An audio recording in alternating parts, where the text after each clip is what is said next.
This recording is from the British Council.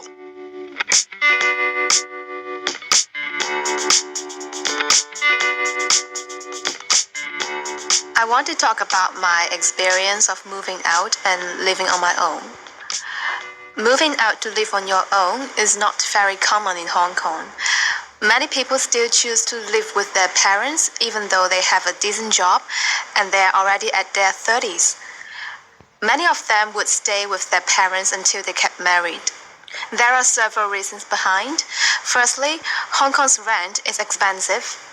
Many people would rather save up more money to purchase an apartment instead of renting one. Secondly, the Chinese traditional value of family is that the parents are the ones who brought you up. When you become an adult, you should also take good care of your parents and you should spend more time to be with them. And of course, there are people who are still dependent on their parents for food, clothing, household chores, etc. When I tell people about the idea of moving out, many people's reaction is like, what do your parents say? Because they assume the parents would not like their children to leave them. Well, I don't know if my parents like it, but I can tell you my parents support and respect my decision. They think it is good for me to try and live on my own, and then I would know it is the best to stay with my family. The most important reason for independent living is to save the traveling time to work. It used to take me 1 hour 15 minutes to travel to work from my previous living place. From my new apartment, it just takes me 30 minutes, so I saved 45 minutes traveling time. I don't have to get up so early, and I save 2/3 of my traveling cost. It does not only save my time to travel for work, but also for most of the places in Hong Kong. In addition, I gain my personal space and freedom by independent living. I make my own decision all the time. I do not have to say whether I will go home for dinner.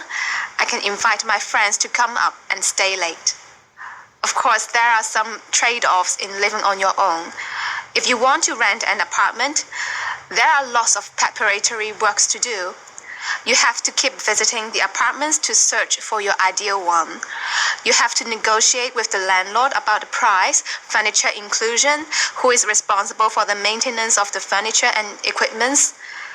My experience was that after we moved into the apartment, it was not until the kitchen cupboard was soaked with water that we found out there was water leakage in the kitchen sink.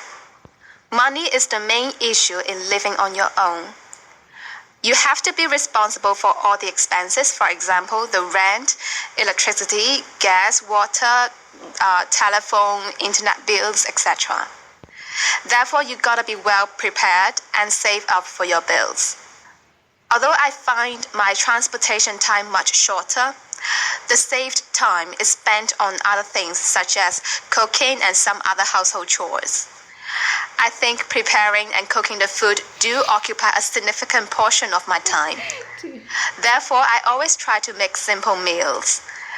On the other hand, I have to regularly tidy up my apartment and wash my clothes, so it doesn't really save much of my time after all. Now everything is settled down. I'm getting used to my new life and I'm enjoying it. I feel that moving out makes it easier for me to strike a balance between my work, my social life, my study, and my family. It may be troublesome, but it may worth.